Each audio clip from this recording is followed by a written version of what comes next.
tout le monde. Je continue la révision pour les premières AF, plutôt pour les premières années du collège.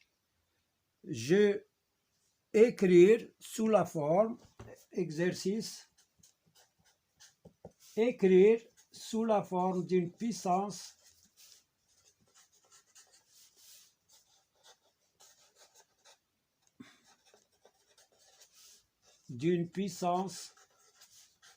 les nombres suivants. Les nombres suivants.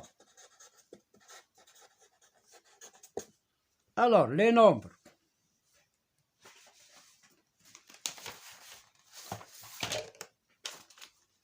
Alors, les nombres, nous avons 128, plutôt 128, 8 et 243.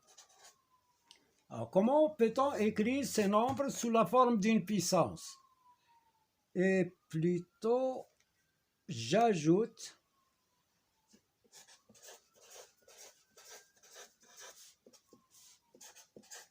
alors ici c'est 1 million, ici c'est 10 000. Bon, pour le nombre 128, alors je décompose le nombre 128, on va voir s'il est divisible par 2. Par 2, ça nous donne 12 par 2, c'est 6, 8 par 2, c'est 4, c'est 64. 64 est divisible aussi par 2. Vous connaissez la règle de la divisibilité par 2. Tout nombre qui se termine par un nombre pair est divisible par 2. Donc, je continue à diviser par 2. Par 2, c'est 32. 32 est encore divisible par 2. Ça donne 16. 16 est divisible par 2. Ça donne 8. 8 est divisible par 2. Ça donne 4. 4 est divisible par 2. Ça donne 2. Et 2 est divisible par lui-même. Ça donne 1. Je compte le nombre de facteurs. 1, 2, 3, 4, 5, 6, 7. Donc 128 est égal à 2 à la puissance 7. Je prends le nombre 8. 8, il est divisible par 2. Ça donne 4. 4 est divisible par 2. Ça donne 2. 2 est divisible par lui-même. Ça donne 1. 1, 2, 3. Donc 8 est égal à 2 à la puissance 3. Maintenant, 243. Alors, 243, je le mets ici. Il n'est pas divisible par 2. Parce qu'il ne se termine pas par un nombre pair. Il se termine par un nombre impair. Donc, pas de divisibilité par 2.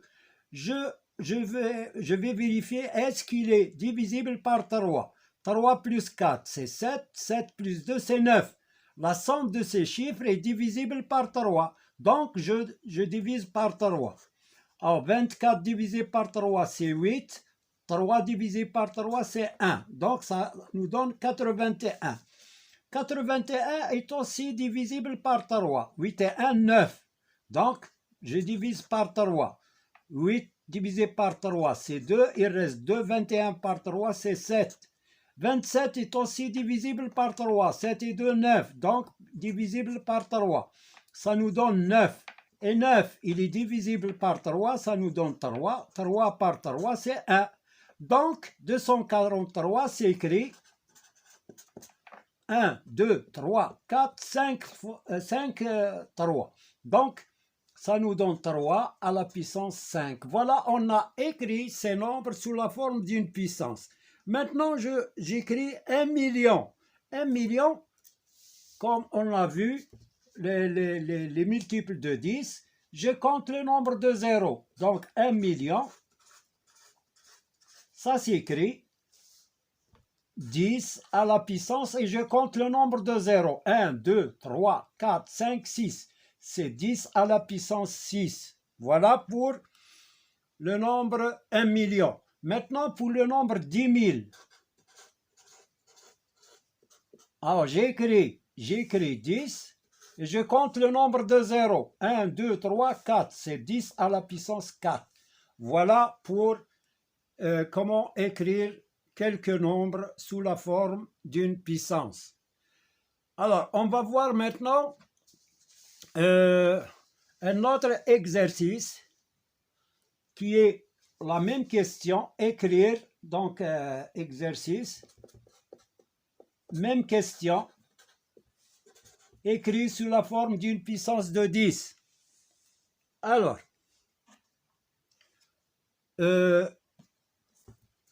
j'écris l'expression A égale moins 3 à la puissance 3 fois moins 4 fois moins 4 à la puissance 5.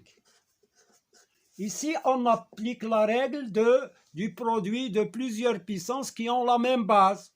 On garde la base, plutôt ici c'est moins 4, moins 4, moins 4 ici.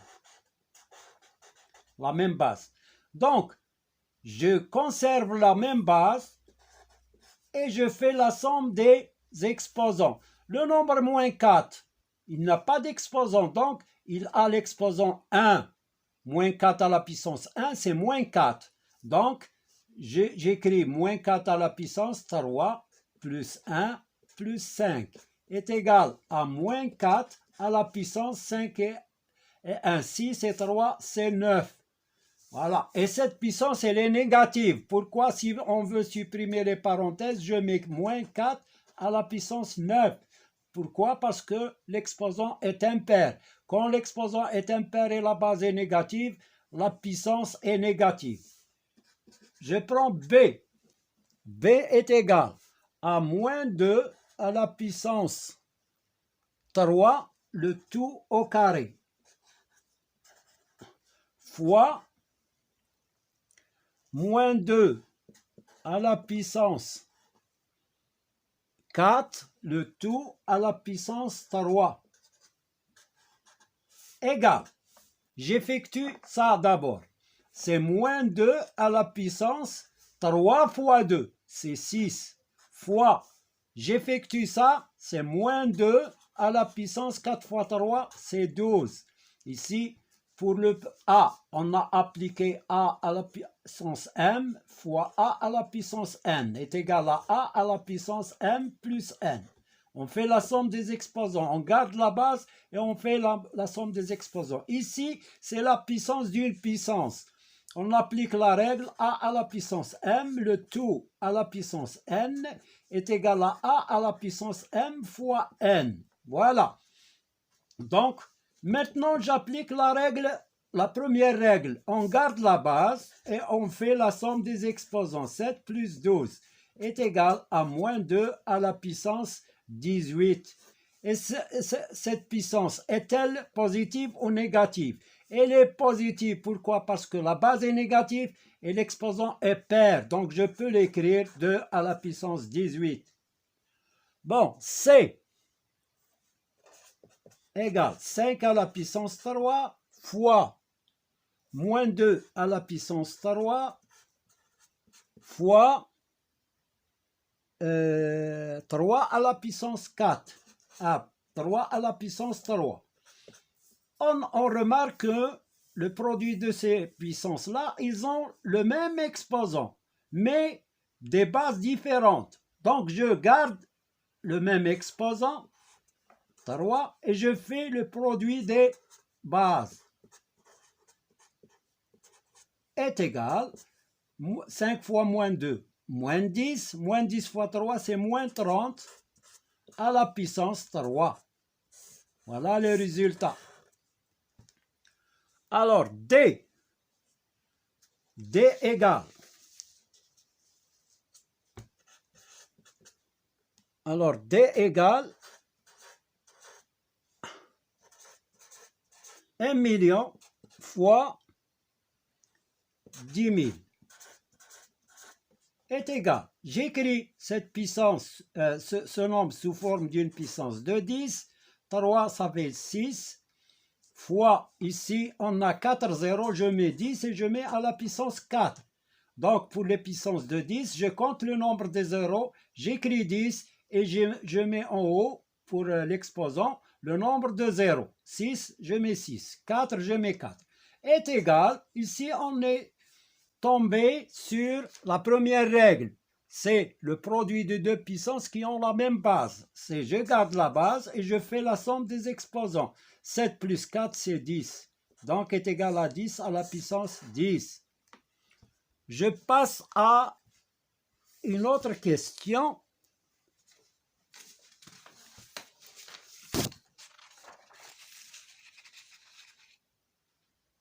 Alors, l'autre question, c'est calculer ou bien écrire sous la forme d'une puissance. 10 à la puissance, bon, j'écris E ou la F ou la E est égal à 10 à la puissance 4 fois 10 à la puissance 5 sur 10 au carré fois 10 à la puissance 3. Bon, j'effectue d'abord le numérateur. Je garde la base et je fais la somme des exposants. 9 sur, la même chose ici, je garde la base et je fais la somme des exposants 5. Égale, la règle qu'on applique, c'est on garde la base. Ici, nous avons le rapport de deux puissances qui ont la même base 10. J'écris 10 et je fais 9 moins 5. L'exposant d'en haut moins celui du bas. 9 moins 5 est égal à 10 à la puissance 4. Voilà le résultat de cet exercice. Maintenant, on a terminé avec la révision d'algèbre. Je passe à un exercice de révision de géométrie. Bon, pour la géométrie, je vais tracer une figure. Alors, je trace la figure suivante.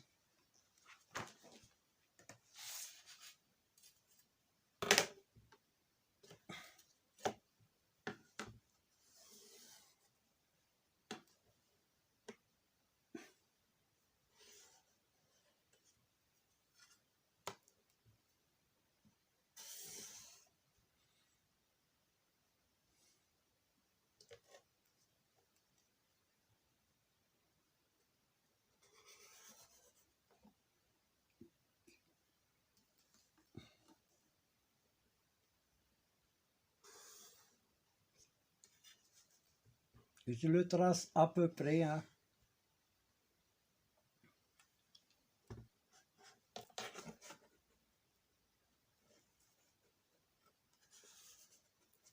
Alors, je mets les lettres. Ici, d'abord, ce triangle-là, il est isocèle, de sommet N. Ici, c'est B. Là, c'est E. D, ici. Non, ici, c'est C. Et E, c'est ici. Bon. Là, c'est A. K. M. Tel que. Alors, tel que, nous avons ici 35 degrés. Là, nous avons, j'ai oublié de tracer un autre triangle.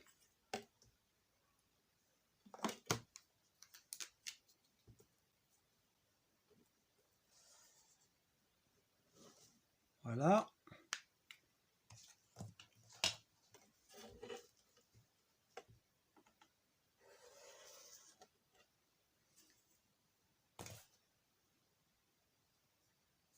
Nous avons ici 40 degrés,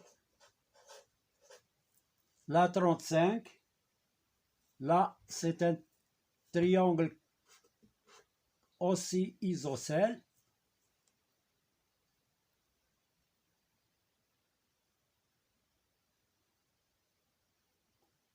Alors, les questions, c'est quoi? Calculer,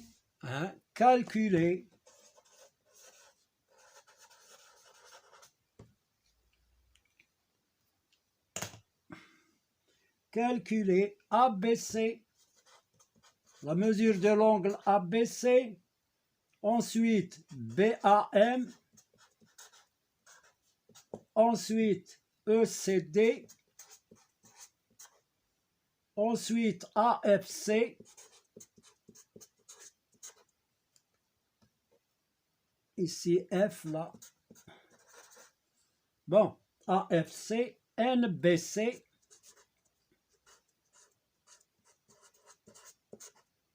et NCB. Voilà les questions de 4, 5 angles à déterminer. Bon, pour ABC. ABC, quelle est la nature de ce triangle?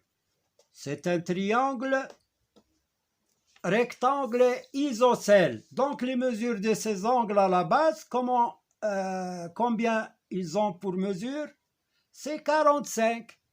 Donc, puisque ABC est un triangle rectangle isocèle, puisque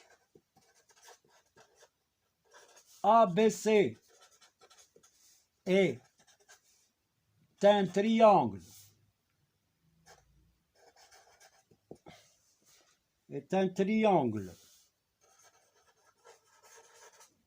rectangle isocèle, est un triangle rectangle isocèle, alors ABC est égal à ACB est égal à 45 degrés. Donc voilà la réponse. Maintenant BAM. BAM.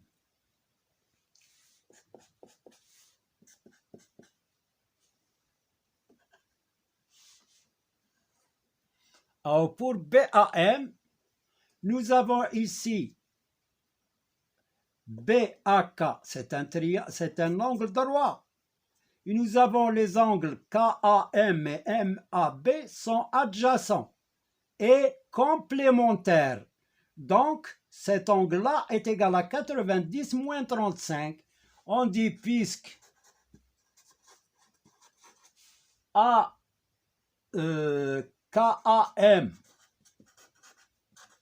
et MAB sont complémentaires,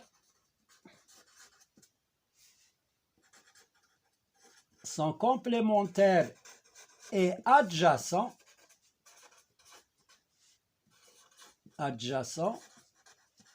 alors BMAB, ou la BAM, c'est la même chose, BAM est égal à 90 moins 35. Est égal, 90 moins 35, c'est 10 moins 5, c'est 5. Je retiens 1, 9 moins 4, c'est 5. Est égal à 55 degrés. Bon. Donc, ce qu'on a trouvé, on a trouvé ici 45, ici 45, là c'est 55. Maintenant la question suivante, ECD. Naya D. ECD. ECD et BCA sont deux angles opposés par le sommet. Là, il est opposé par le sommet. Donc, ECB est égal à, puisque ECD et ACB sont opposés par le sommet,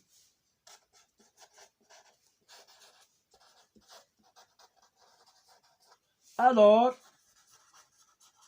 ECD est égal à BACB est égal à 45 degrés. Donc voilà, on a trouvé cet angle-là, ECD c'est 45. Maintenant, on passe à AFC. AFC, c'est ce triangle-là. C'est un triangle rectangle en A. Et puisque la mesure de F est 40, alors ACF, AFC, plutôt, c'est pas calculé AFC, mais c'est calculé ACF. ACF. ACF. Donc, pour calculer ACF, on fait 90 moins 40, ça nous donne 50. Alors, AFC est un triangle rectangle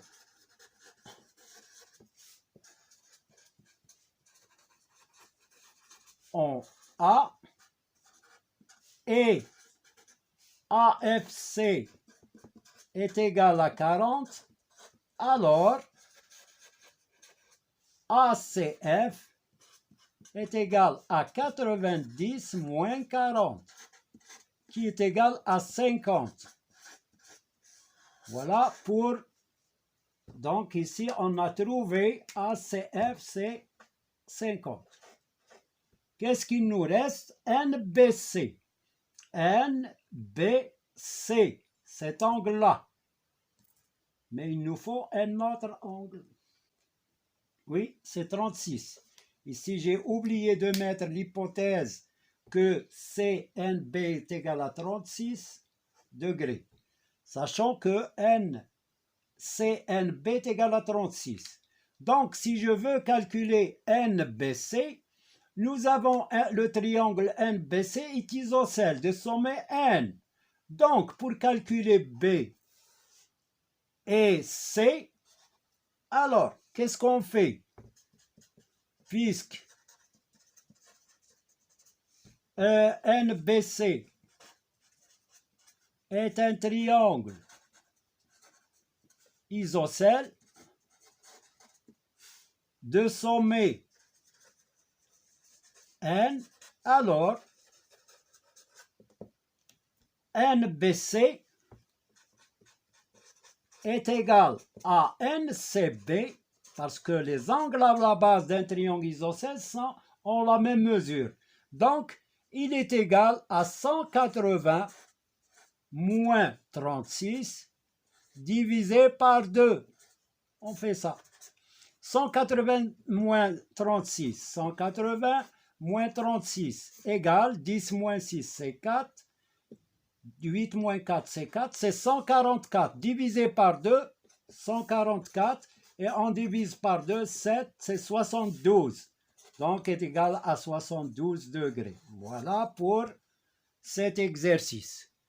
Bon, je vous laisse. À bientôt dans une autre révision, Inch'Allah.